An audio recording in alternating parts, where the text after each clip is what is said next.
ஓம் கணபதயே நமக.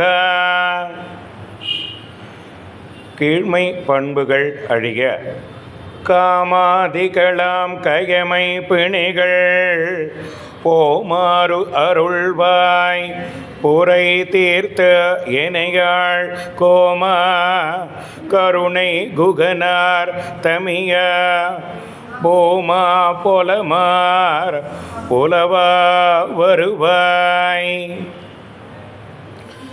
தலைவனே முருகனின் சகோதரனே பூவுலகத்துக்கு தலைவனே ஞான வடிவான புலவனே காமம் குரோதம் லோபம் மோகம் மதம் மாச்சரியம் என்னும் கீழ்த்தரமான பண்புகள் என் உள்ளத்திலிருந்த போகும்படி அருளே என் குற்றம் தவிர்த்த என்னை ஆட்கொள்ளுவாயாக.